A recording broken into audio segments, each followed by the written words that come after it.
But would like to now move on to something different, and we currently would like to talk about where we are as a country in terms of the SDGs, particularly in light of COVID-19. And we recently had what was known as a hackathon. We're going to be joined on this conversation by Walid Badawi, who is a resident representative, United Nations Development Program, that's UNDP, and also David Ogiga, who's the chair of the Association of Countrywide Hub, right here to have that discussion. So as we are going to be joined by Walid Badawi via video link, but let's start with David Ogiga, who is already with us. And David, maybe just to give us an overview of the recent hackathon that took place and what that was all about as we, paint the picture and, get into the conversation. Maybe tell us a little bit about the hackathon.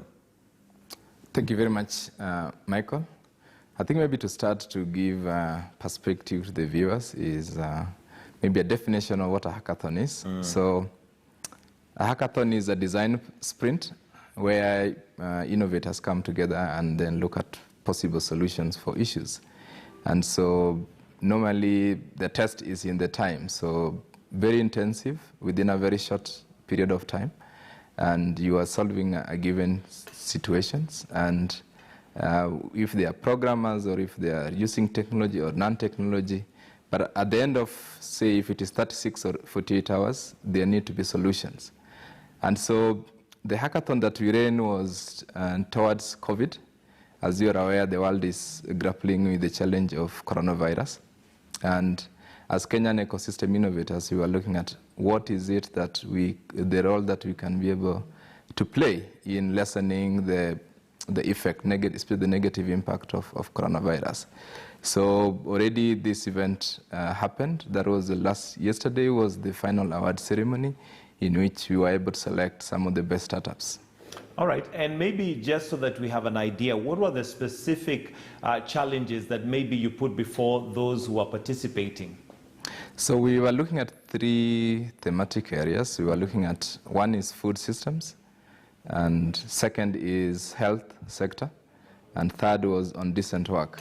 And so one of the challenges we gave the innovators is to look beyond COVID. Otherwise you'll end up just forming a business like in the quail that we saw sometimes back.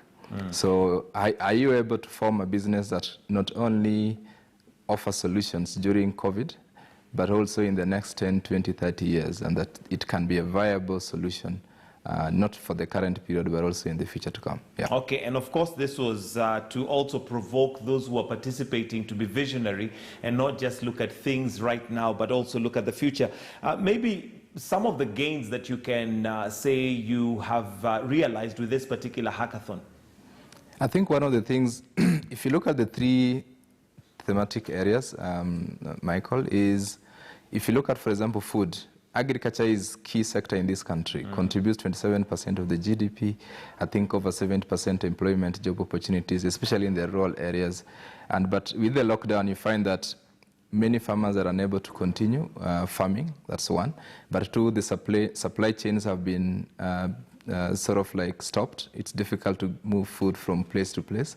And so what solution can we be able to come up with that especially we can take food to the most vulnerable in the marginalized areas? And so we were looking at some of those solutions.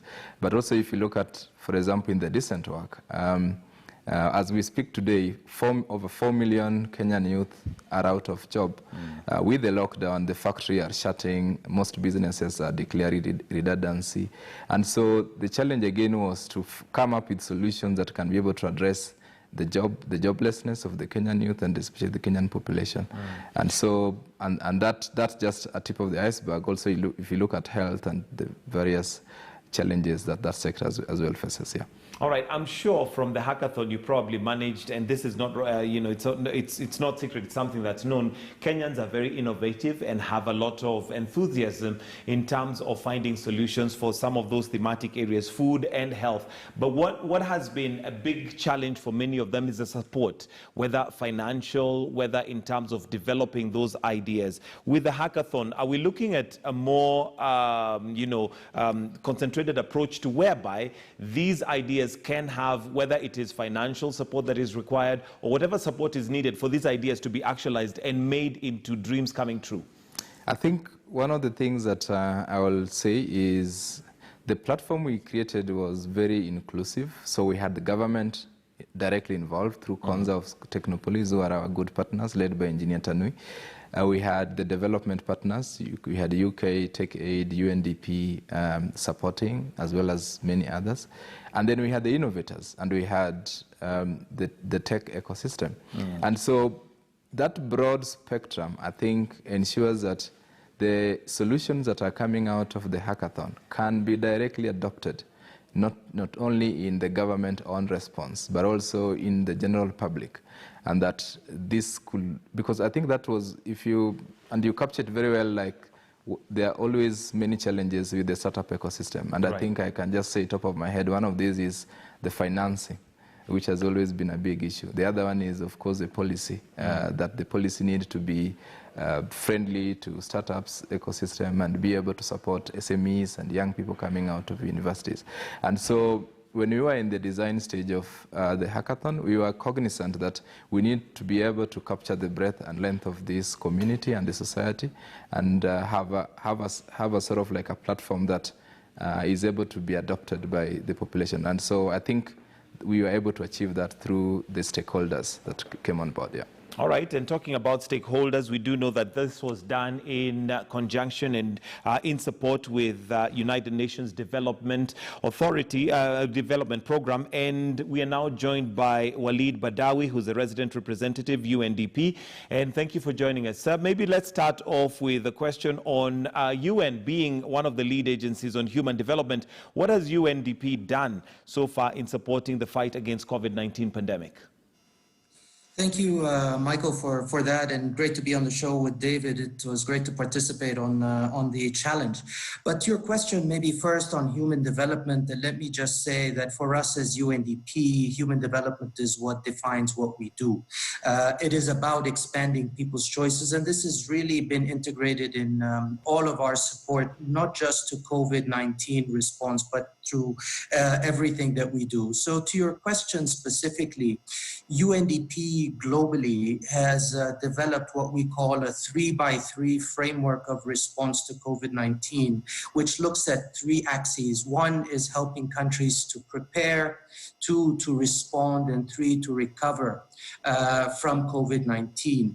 So the first thing we did as UNDP when the first case was announced on the 12th of March was really to look at how within the UN family, given the fact that this is a public health emergency and there are agencies like the World Health Organization that are taking the lead in addressing the public health emergency, is given our portfolio of programs as UNDP, a player within the UN system present in Kenya of some 23 agencies, we looked at repurposing immediately our programs to identify immediate interventions aligned with that 3-pronged approach to help countries prepare, respond, and recover. So among the things that we were privileged to do since that first case was announced to help the country respond, and again, I need to applaud the efforts of the government of Kenya for the very proactive stance it has taken. So one, as a collective UN system, we had repurposed some $45 million of existing funds made available to us from our development partners to provide immediate support to COVID-19 across the 3 pillars of our UN Development Assistance Framework, which really looks at governance, inclusive and sustainable growth, and social support. So for us, we helped to develop a policy brief that actually is impacting the discussions that are going on now to start moving beyond the health response and look at some of the socioeconomic impacts. We were happy to provide support for communications as part of the National Emergency Response Committee of the government on COVID-19 to raise community and public awareness on issues around COVID-19. We have a program jointly implemented with our agencies, UNICEF and UN Women, addressing the huge devolution opportunity that the country has embarked on. And what we've done there is looked at repurposing some 3.1 million of funds to ensure that counties are better supported through human resources capacities, both at the Council of Governors level, but also in the counties through deployment of technical expertise in various fields, food, health, issues of gender, but also deployment of UN volunteers. We've also provided medical waste equipment to Mbagati Hospital. Right. Tomorrow, as a matter of fact, I go to Nakuru to give more equipment there. So a lot that UNDP has really been doing All right, in support. Yes, sir. Looking at the 3x3 approach that you've mentioned of prepare, respond, and recover, I would like to believe that we are at the respond level. What is the order of priority that we are likely to see, given that the UN has made an appeal of $267.5 million to support the government of Kenya? What's the order of priority in response? I think first and foremost is really to address the public health emergency. That is order number one. But a very quick second, given the knock-on effects of this health crisis that the world is facing, is really to begin to look at the socioeconomic aspects. And this actually falls within the respond and recover space. You can't draw a very neat line in between them. So things start as you're actually addressing the later phases. And actually, just yesterday, the government has launched its first household survey on the socioeconomic impacts, and we're looking very closely on what those impacts are, because we need to have a very targeted and deliberate response to the very clear needs that are just now being fully quantified. So the spectrum is really looking at all three areas actually simultaneously. All right. And maybe I'll come back to you on how Kenya is doing in terms of SDG goals, in your opinion. But let me come to you, David Ogiga, as the chair of the Association of Countrywide Hub. The objective, the end game for this hackathon, which we already have, has already happened. What is the end game? What is it that you want to achieve? What is it that you see envisaged, particularly post-COVID? Thank you very much, Mike. I think for us, we're looking at how do we quickly deploy some of the solutions that are coming out of the hackathon. And so already with that's Countrywide Hub and Konza, of course, through the support of our partners like UNDP. I'm happy that Mr. Badawi is also joining us this morning, is that we'll design an acceleration, a 3-month acceleration program. So what happened during the acceleration is they are supported in terms of technical. So if they need materials, and this also has been possible through some of the partners that we're working with. So if they need technical, they need legal, hand-holding processes, because it's actually very challenging, especially for new business entering the market. So what we want to ensure is that not only are they introduced in the market, but they stay in the market and continue to offer the services. Okay. So all these will be, and this is also, I must also add on this, it will be all be virtually done, all the support and ecosystem and the systems and all this. And it's the first time maybe for us to run a virtual hackathon. So no one, because of social distancing, we could not, typically should have done this in an open space, 48 hours of a design sprint and come up with ideas, but all this was done in a virtual space. So we set up the competition, we got like 56 judges, we got like over 20 mentors, both teams from Konza and Countrywide Hub, so we're only talking on phone. And so the end game is to see that these solutions are actually introduced in the market. So at that level, once they're in the market, and the other aspect is, can they be investment ready? And so the process of supporting them technically will ensure that whoever wants to fund either through equity or grant or whatever support system, because they need to scale and they need not only to offer services here, but also can go globally. Globally. Yeah. Now, I know the nature of a competition is that there are winners and losers, and that's understandable, but I'm sure it doesn't mean that some of the ideas that came on board that did not win are bad ideas. Are those ideas that are going to be harnessed, maybe followed up, or do they have to look for other avenues? Now, we were absolutely categorically clear. We had over 300 applicants. So one of the things that we told the over 300 that did not make it, I was saying this perhaps yesterday, is that that it's a temporary setback. Use the lesson that you learned, really, and reorient your idea and introduce it. It doesn't mean, because this is just one competition, there are several others that I know that are ongoing. And so the challenge, of course, is for the over 300 that did not make it to the top 10, is to redesign, rethink whatever the judges, the feedback, use it to introduce their product. So that was the sort of like the information again. All right, coming to you, Mr. Badawi, you're as a key partner in this particular hackathon, how would you rate it?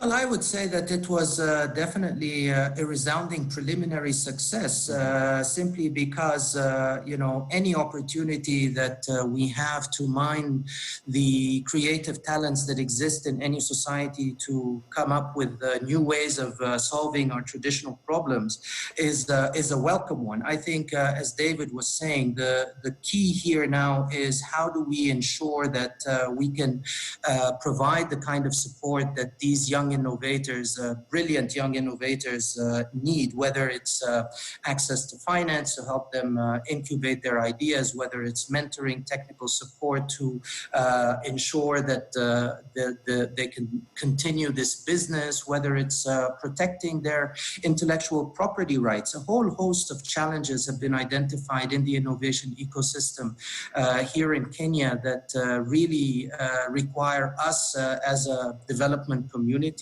put hands together and make sure that we can provide that support. As just to recall what Einstein said, we cannot solve a problem by using the same kind of thinking we used when we created them. So this is, the hackathon, and the challenge is an opportunity to allow us to do the exact opposite of that. So I think it's definitely a preliminary success. We could have reached out to more people. Looking at the statistics, I think only 13.5% of the submissions were from women, from 17 of the 47 counties. So certainly there are areas that could have been improved had we had more time, but we know COVID-19 is an emergency, so we have to run a marathon with the mindset of a sprinter. So some things do have to give, unfortunately. But I want to pick up on the point that you said. I don't think any of the 360 applicants is a loser here. I think every single one of them is a winner. And for our side, we are already looking not just at the top 3 or the top 10. We're looking at the full list of innovations to see how, through opportunities that UNDP and through our accelerator lab, but also the wider UN system. As I said, there are 23 UN agencies operating here in Kenya, all of whom are actually looking at how innovation can be relevant. Okay. The 3 streams are relevant to the work of the entire UN system. So we'll feed that in. All right, and as we wind up, going forward, what should we expect from UNDP in regards to innovation in Kenya? We'll certainly look at taking some of these ideas forward in partnership with KONZA and the Association of Countrywide Innovation Hubs. We have resources as a development partner to invest in unearthing these innovations. We're going to be working with the Ministry of ICT to take our accelerator lab to scale. So you can expect a very engaged UNDP in this innovation ecosystem to make sure that Kenya continues to be number 1 in the continent in the innovation ecosystem. All right, thank you very much, Walid Badai, for joining us, and maybe your closing remarks, David Ogiga. I think is to thank really all the partners, especially the government, for the support. To thank KONZA, Technopolis, to thank all the development partners, UNDP, UK, Kenya Tech Hub, really, and that. For the innovators, this is just the beginning. The world is looking upon you. I think Kenya has, in terms of effect, we've lost 50 lives, which is regrettable. But if you look globally, I think over 300,000 people have lost their lives. No one knows when the end is, but I think as the ecosystem communities, that's the innovators, we have a role to play. And so we look forward to bringing these solutions next to there. Thank you very much, David Ogiga, who's the chair of Association of Countrywide Hub, and also we were joined by Walid Badawi, who's a resident representative in the UNDP. And that's where we're going to wind up this